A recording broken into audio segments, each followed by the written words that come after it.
E quem vai levar o Brasileirão em 2026? Será Flamengo? Será Palmeiras? Quem está apresentando o melhor futebol no momento? Se é novo por aqui, por favor, esqueça de deixar aquele like, se inscrever no canal. Ajuda demais o meu trabalho. Créditos, direitos de imagem e ESPN Brasil, trazendo todos os bastidores dessa briga insana, né? Flamengo e Palmeiras todo ano, mais uma vez em 2026. E quem tem mais chance de garantir o tão sonhado troféu do Brasileirão? Vamos pro vídeo. E um Palmeiras e um Flamengo que cada vez vai ficando mais difícil competir com eles, e não é uma vez só. Assistindo aos jogos, conversando com torcedores dos outros clubes que jogam com essas equipes, e em certo momento eles falam o seguinte: não tem o que fazer.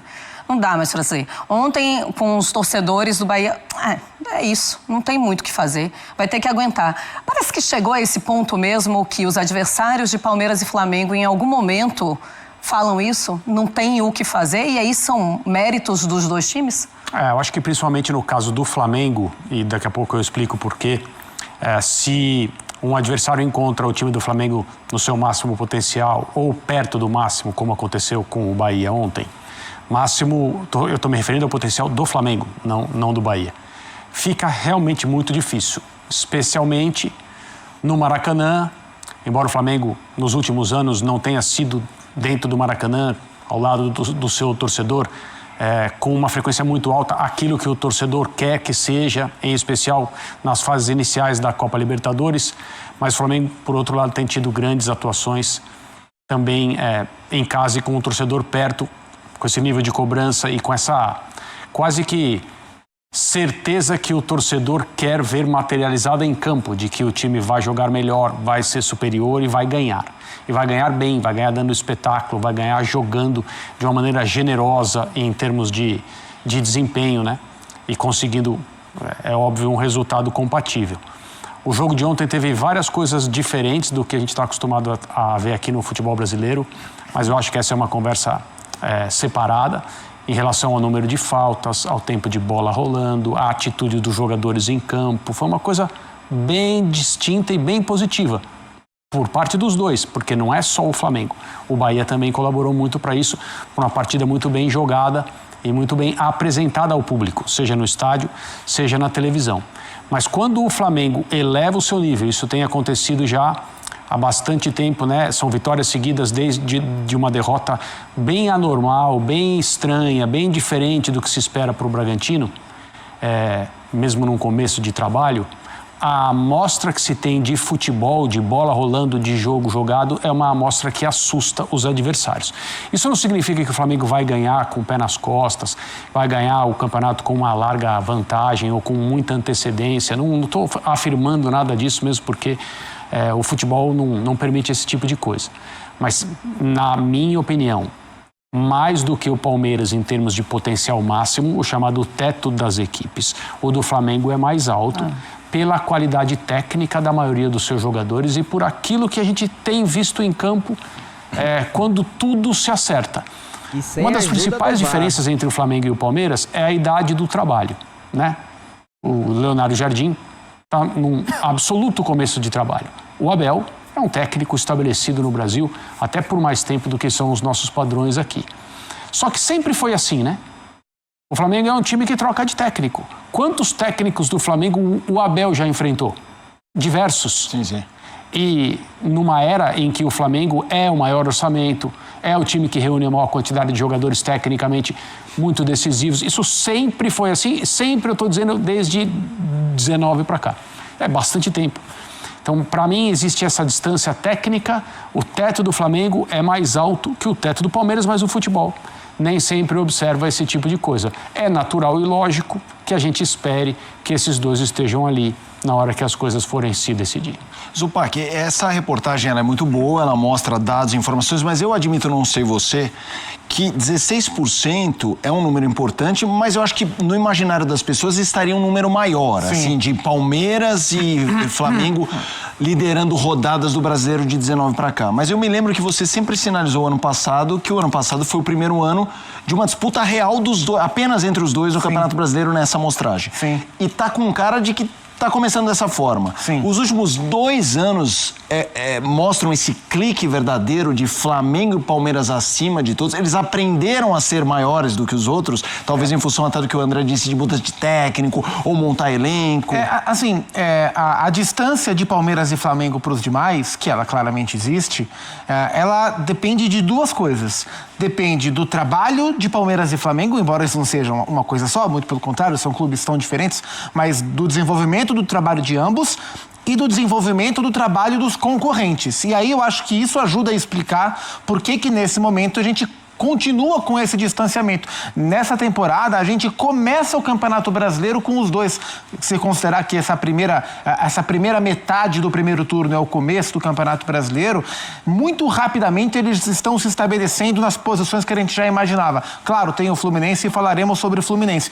Mas eu acho que isso diz sobre eles, o bom trabalho feito, o bom começo do Leonardo Jardim e o excelente trabalho feito pelo Abel, e sobre a dificuldade que os demais, que poderiam tentar incomodar em um momento ou outro, encontram de estabelecer um trabalho. Estamos falando de uma temporada onde praticamente todos os técnicos estão em começo de trabalho, porque todo mundo trocou de técnico enlouquecidamente nos primeiros 3 meses do ano. Quem não trocou? O Fluminense. Onde está o Fluminense? Está lá em cima. Quem não trocou? O Bahia. Onde está o Bahia? Está lá em cima. Então, existem coisas que não são coincidência. Quem não trocou? O Atlético Paranaense. Onde o Atlético Paranaense está? Na 6ª colocação.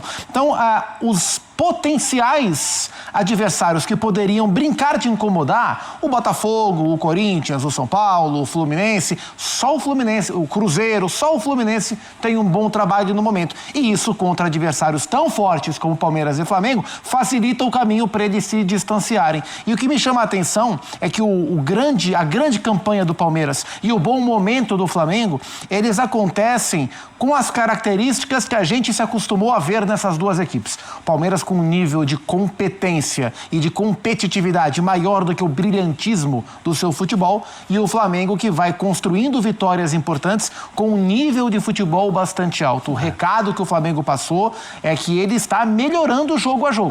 Foi muito bem no meio de semana pela Libertadores e ainda melhor no final de semana ontem contra um time tão bom contra o Bahia. Todo jogo do Flamengo contra o Bahia, eu lembro da tela do Rogério Ceni. O desempenho do Rogério contra o Flamengo. Coitadinho. 100%. Atualiza a tela aí, mais uma derrota pro Rogério contra o Flamengo. É impressionante mesmo. E olha que em algum momento o Bahia deu uma ideia de que poderia empatar a partida. Sim. Aí depois o Flamengo volta a jogar muito bem. Bom, separei esse pequeno corte aí para vocês, mas o que você tem a dizer sobre isso? Vocês concordam ou não com a afirmação aí dos jornalistas da ESPN? Gostei muito da fala do Kifuri, né? Muito preciso em relação ao Flamengo e Palmeiras.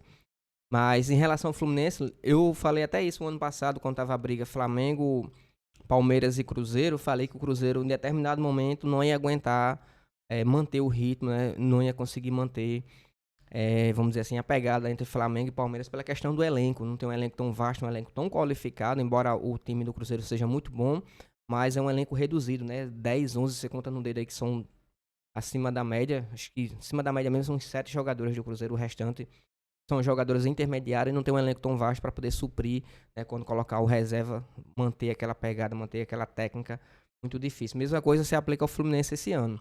Embora seja um bom trabalho, né, do Zebeldia, mas o elenco do Fluminense não é tão bom. Alguns jogadores um pouco mais velhos, não tem um elenco tão vasto, vai chegar um determinado momento do campeonato que eles vão ter que escolher. Não vai conseguir manter aquele ritmo até o final do campeonato, vai ficar sem...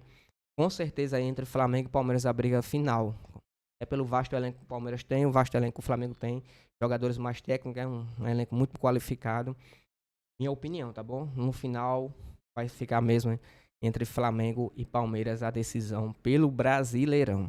Mas coloca aí nos comentários a sua opinião. Lembrando, amanhã, 9h30 da noite, o Flamengo faz o último treino hoje à tarde. E amanhã, 9h30 da noite, Flamengo e Vitória, jogo de ida, Copa do Brasil no Maracanã, com certeza aí com casa cheia. Jogo importantíssimo. Lembrando que a gente não tem Carrascal e Pulgar, cumpre suspensão. Paquetá, né, que tá com esse edema aí no tendão da coxa esquerda, tá fazendo tratamento. E provavelmente entre com Dela Cruz e Everton Araújo, ou quem sabe o Jorginho, né? nos bastidores diz que o Jorginho tá recuperado. Vamos ver amanhã, tá bom? Mas coloque aí nos comentários a sua opinião. Lembrando, novamente, amanhã, 9h30 da noite, Flamengo e Vitória, direto no Maracanã. E domingo, Flamengo, Atlético Mineiro e Flamengo na casa do Atlético, na Arena RMV. Espero que tenham gostado do vídeo. Se puder deixar aquele like, se inscrever no canal, ajuda demais. Créditos, direitos de imagem e ESPN Brasil. Valeu!